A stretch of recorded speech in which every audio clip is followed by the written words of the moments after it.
Good morning students, कैसे हैं आप सभी। प्रज्ञा स्कूल के इस यूट्यूब चैनल में आप सभी का स्वागत है। हम 8th क्लास मैथमेटिक्स में चैप्टर नंबर 5 डाटा हैंडलिंग पढ़ रहे हैं। उसमें आज हम ऑर्गेनाइजेशन ऑफ डाटाज पढ़ेंगे।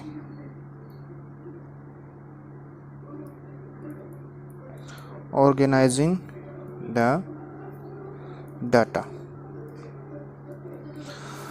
देखिए इसका क्या मतलब है। देखिए डाटा आपके पास सपोज़ हमने किसी क्लास के 20 स्टूडेंट से पूछा कि आपके जो है मैथमेटिक्स सब्जेक्ट में कितने कितने मार्क्स आए हैं आउट ऑफ 10। तो उन्होंने इस तरह से बताया 6, 5, 5, 3, 4, 6, 5, 4, 3, 5, 6, 7, 6, 7, 6, 7, 8, 6, 4, 3, 6 and 6. Suppose 1, 2, 3, 4, 5, 6, 7, 8, 9, 10, 11, 12, 13, 14, 15, 16, 17, 18, 19, 20. सपोज हम इनको काट दें, सपोज ठीक है 20 स्टूडेंट ही लेने हैं। ठीक है, 20 बच्चों से पूछा गया है कि उनके मार्क्स कितने आए हैं मैथमेटिक्स सब्जेक्ट में आउट ऑफ 10। ठीक है, तो देखिए इनको हम एक टेबल में अरेंज करेंगे। ठीक है, यहाँ पे क्या लिखेंगे, मार्क्स। देखिए मार्क्स, और यहाँ पे लिखेंगे टैली मार्क,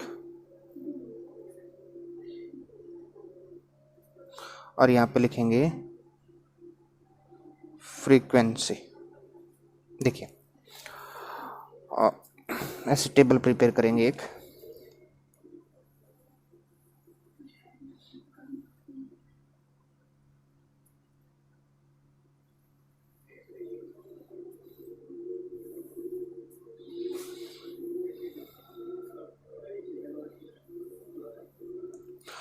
ओके स्टूडेंट्स, देखिए अब देखिए सबसे कम मार्क्स कितने हैं, 3।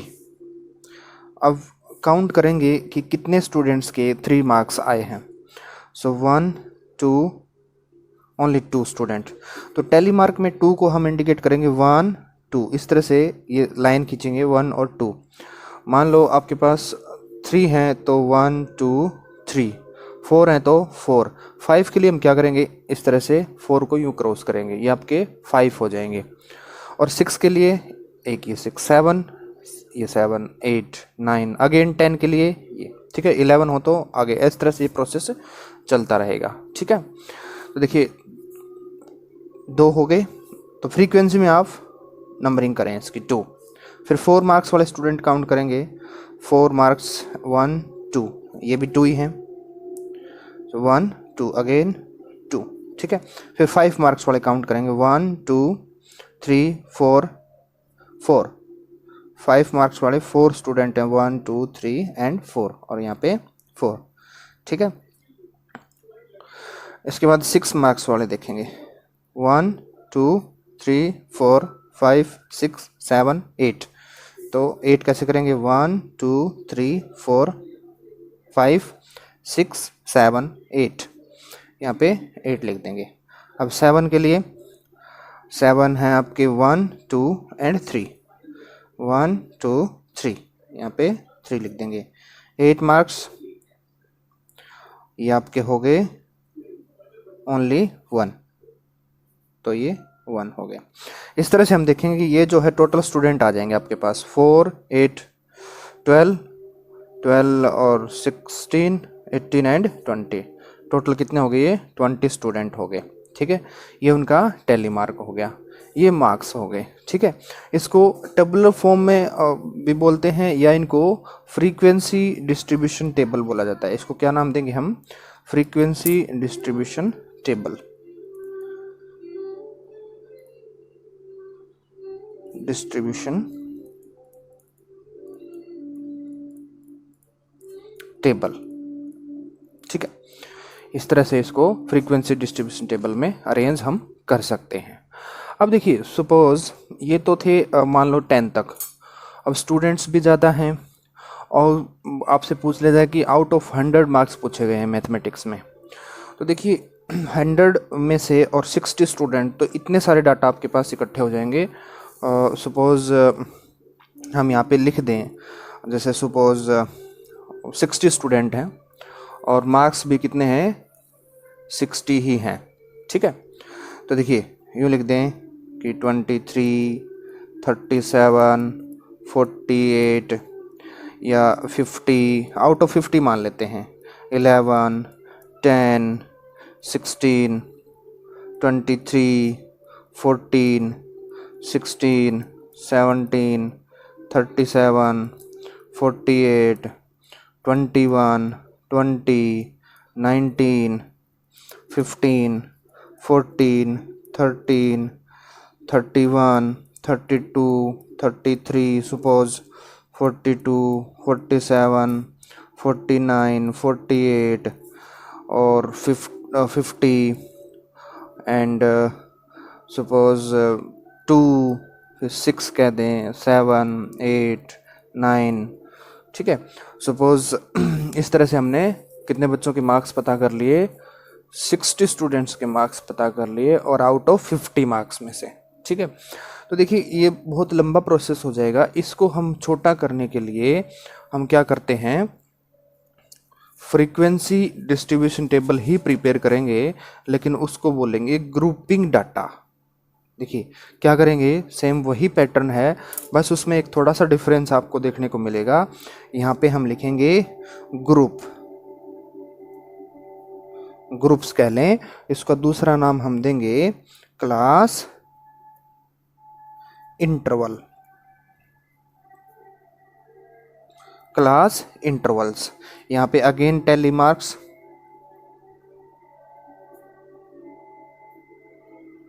और यहाँ पे आप लिखेंगे फ्रीक्वेंसी, ठीक है, ये आपकी फ्रीक्वेंसी, ठीक है।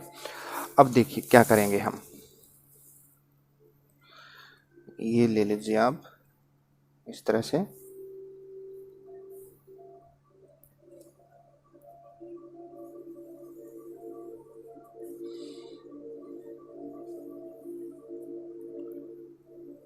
ठीक है।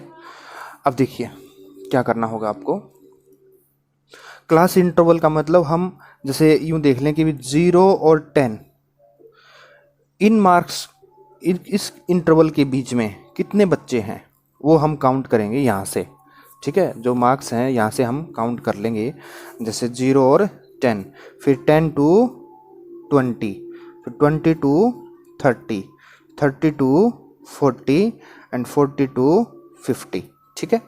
ये आपका हो गया है। अब 0 to 10, देखिए इसमें वो बच्चे काउंट करेंगे जिनके 0 मार्क्स आए हैं, या फिर 1, 2, 3, 4, 5, 6, 7, 8, 9। ध्यान रहे कि ये जो 10 है ये यहाँ पे है, यहाँ पे उसको हम काउंट, मतलब वो बच्चा यहाँ पे हम काउंट नहीं करेंगे जिसके 10 मार्क्स हैं, वो बच्चा यहाँ पे काउंट किया जाएगा, ठीक है। तो देखिए वो बच्चे यहाँ पे हम काउंट कर लेंगे, जैसे 1, 2, 3, 4, 5, 5, 5, 5, 5, केवल 5 स्टूडेंट हैं, तो 1, 2, 3, 4 एंड 5, और यहाँ पे उसकी हम फ्रीक्वेंसी नोट कर देंगे। इसी तरह से फिर अगले ग्रुप में हम 10 वाले काउंट करेंगे, 10, 11, 19 तक हम काउंट कर लेंगे इसमें से देख के। सपोज हमने काउंट कर लिया और वो बच्चे मिले 7, तो 1, 2, 3, 4, 5, 6, 7, यहाँ पे 7 कर लिए। फिर हमने 20 to 30, 20 to 30 दिखा, तो 20 to 30 सपोज हमने यहाँ पे काउंटिंग कर ली। इसमें कौन से रहेंगे, 20 वाले भी शामिल रहेंगे और 29 तक। ध्यान रहे 30 उसमें आप इंक्लूड नहीं करेंगे। तो सपोज ये 11 हो गए, तो 1, 2, 3, 4, 5, 6, 7, 8, 9, 10 एंड 11, यहाँ पे हम 11 लिख देंगे। ये हमने सपोज काउंट किए, ये मिल गया आपको, सपोज 5, 6 रह गए सपोज ये, तो ये 6, ये आपको यहाँ से देख के, अब 50 स्टूडेंट हैं तो 50 ही बैठेगा टोटल इनका। जैसे ऊपर हमने 20 देखा था ना, वैसे ही यहाँ पे भी 60 स्टूडेंट हैं तो 60 रहेगा, 30 हैं तो 30, इस तरह से। और 40 to 50 सपोज आपके पास केवल 2 ही स्टूडेंट मिले आपको, ठीक है।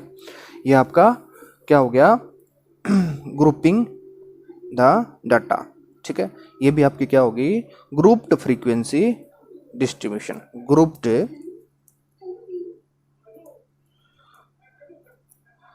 फ्रीक्वेंसी डिस्ट्रीब्यूशन, ठीक है। तो ये क्या है, लार्ज अमाउंट में यदि डाटा आपके पास है तो उसको कलेक्ट करने का ये एक मेथड हो गया, ठीक है। अब इसके बाद आता है एक हिस्टोरीग्राम, ठीक है। हिस्टोरीग्राम में क्या होता है कि सपोज देखिए अभी हमने जो टेबल बनाई उसको हम एक बार दोबारा से यहाँ पे लिख लेते हैं।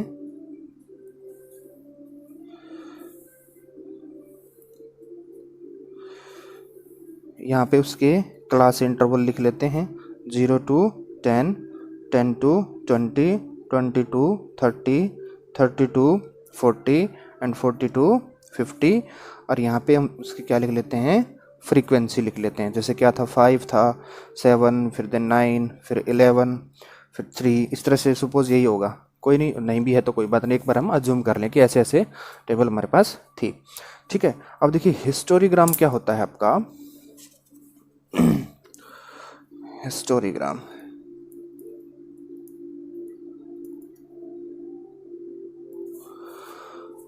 देखिए यहाँ पे हम क्या करेंगे,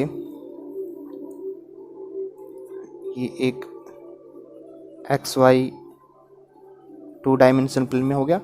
इधर हम क्या लिखेंगे, मार्क्स लिखेंगे उनके, ठीक है। जैसे यहाँ पे हमने कहाँ से शुरू किया था, 0, यहाँ पे 10, फिर ये आपका 20, देन 30, देन आपका 40 और यहाँ पे आपने 50। और इधर क्या लिख लेंगे, नंबर ऑफ स्टूडेंट। इधर हम लिखेंगे नंबर ऑफ स्टूडेंट्स, ठीक है। इधर हम नंबर ऑफ स्टूडेंट्स लिख लेंगे, ठीक है। और यहाँ पे हम ले लें जैसे मैक्सिमम आपके 11 हैं तो यहाँ पे आप ले लें 2, देन 4, देन 6, देन 8, 10, 10, यहाँ पे सपोज 12 ले लिया। यहाँ तक अपना काम चल जाएगा, ठीक है। अब देखेंगे 0 to 10, 0 to 10 कितने थे आपके, 5 स्टूडेंट थे। तो 5, 6, 4 और 6 के ठीक बीच में देखिए 0 से और 10 तक ले जाएं आप, ऐसे यहाँ तक, ठीक है। ये हो गया। और कहीं बीच में ऐसे पॉइंट करके और उसके ऊपर जो संख्या है वो आप लिख सकते हैं। जैसे हमने यहाँ पे 5 लिख दिया, ठीक है।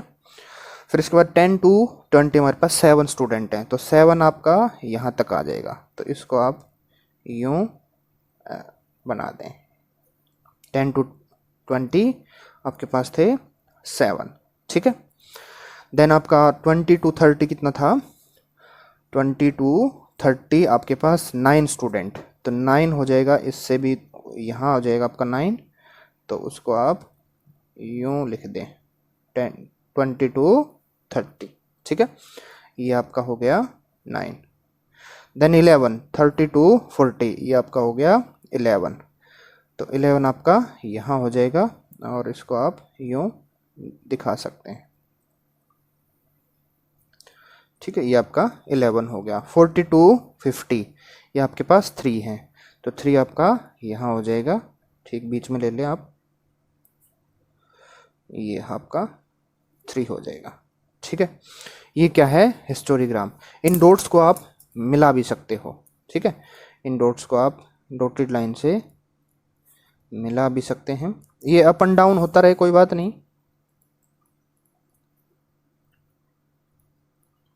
ये आपका क्या बन गया, हिस्टोरीग्राम, ठीक है। तो आज हमने डाटा को ऑर्गेनाइज करना सीखा। पहले तो यदि संख्याएं छोटी हैं, कम स्टूडेंट हैं, थोड़े डाटा हैं, तो उनको हम टैबुलर टेबल में दिखा सकते हैं, ठीक है, जिसको फ्रीक्वेंसी डिस्ट्रीब्यूशन टेबल कहेंगे। इसके बाद लार्ज अमाउंट में आपके पास डाटा हैं तो उसको आप ग्रुप्ड फ्रीक्वेंसी डिस्ट्रीब्यूशन टेबल में शो कर सकते हैं, और देन उसका फिर आप हिस्टोरीग्राम भी बना सकते हैं। ठीक है, तो आपने इस चैप्टर में अभी तक अपने डाटा पढ़े। Data, there are data two types, primary and secondary. उसके बाद आपने देखा कि उनका डाटा का जो है कल हमने कराया था कि बार ग्राफ कैसे निकालते हैं, सिंगल बार ग्राफ क्या होता है, डबल बार ग्राफ क्या होता है, और फिर उसका आपको हमने पिक्चोग्राफ भी दिखाया था। तो ये सारी टर्म्स आपको अच्छे से याद होनी चाहिए। पिक्चोग्राफ क्या होता है, बार ग्राफ क्या होता है, डबल बार ग्राफ क्या होएगा, फिर आपका हिस्टोरीग्राम क्या होता है, ग्रुपिंग ऑफ डाटा में क्या रहेंगे, दो टाइप के रहेंगे, एक तो फ्रीक्वेंसी डिस्ट्रीब्यूशन और एक ग्रुप्ड फ्रीक्वेंसी डिस्ट्रीब्यूशन टेबल। ठीक है, इसमें एक दो टर्म और हैं, पाई चार्ट्स वगैरह हैं, ये हम कल के लिए छोड़ देते हैं। तो आज के लिए इतना ही। Thank you, have a nice day.